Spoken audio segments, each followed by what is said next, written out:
Today we're gonna talk about what to do when you are not understood. And this is a painful point for a lot of speakers of English as a second language, because when we are in a conversation or in the middle of a conversation, we can find these communication barriers, like when we don't know the word, when we forget the structures, or we forget the way that we need to pronounce and specific words. And I can give you more examples like that, and you can recognize what I'm talking about. So first, we need to find how we identify that situation. Well, first, you can recognize it because when you are trying to ask something to someone, the other person is either quiet or they used to say like, can you repeat that again? Or what is that? What are you trying to say? Or what is it? Or what was that? And instead of get stuck and feel frustrated and start saying and thinking this self-judgment to yourself, you can do some things that I wanted to share with you.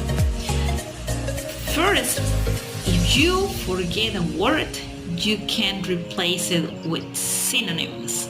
So that's why it's important when we are learning a new language to have a plenty of vocabulary to replace words that probably we don't know in the middle of a specific conversation in a specific topic.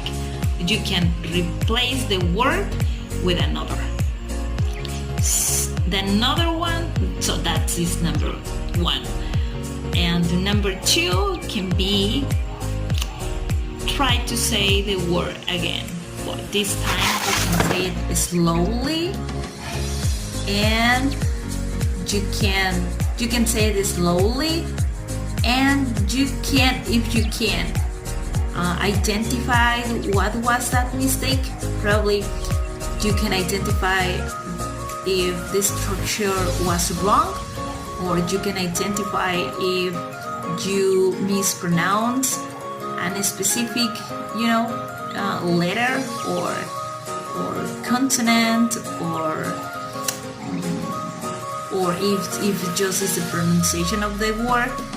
Try to identify what was your mistake in that moment and try to say it again.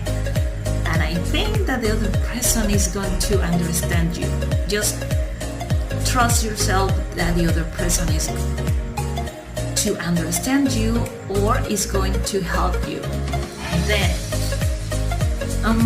another thing that you can do is try to change the sentence. For example, if you are in a conversation and you want to drink water because you are thirsty and you forget the word thirsty, and so you have, for example, you have here a person in front of you face to face, and you want to say I feel thirsty, but in that moment you can't remember that word.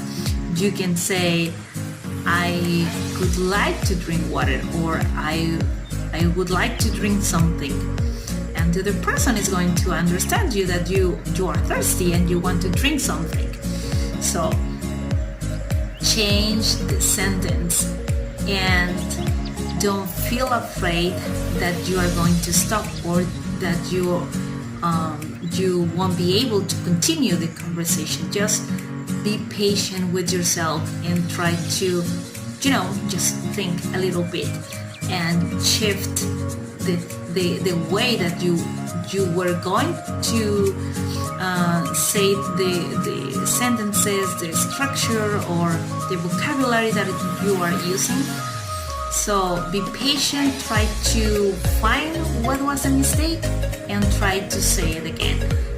Try to say it again, maybe slowly, and trust yourself that always there is somebody who is going to help you and identify what was that word. And then we have also our body. Communication is not just words, and the way that we use them also is body language. That means that our body speaks, our facial expression speaks, and our voice speaks. The way that we say the words, the way that we move our body, and sometimes we can use them, whatever part of our body. If, for example, if you want to say that you have something, you have a headache and you don't know the word headache, you can say, I have a pain in my head. I have a pain in my head, or you want to say, I want to cry. I want to cry. Try to use your arms, and make movements in place where you are trying to say the message or trying to say something about a specific area, or using your fingers to point at a specific thing that you want to say. Then when you are in conversation and you forget a word and you can just smile and doing something like, I don't know that word, or try to smile, and I guess the other people is understand that you are trying to find the right word to use in the conversation. So just be patient, and that instead of being frustrated or feel sorry about yourself because you need to detect and you need to see what are the thoughts that you get in that moment. If they are self-judgment because you say, oh, I made a mistake, probably the other person is notice that I'm not native speaker, you don't need to start running your bad thoughts to yourself. Just trust that you want to say and you want to share, you want to have that conversation with the other person, and don't be panic, and don't be stressed, and try to make a deep breath and say again. Try to say it again one and 2, 3 times. It doesn't matter.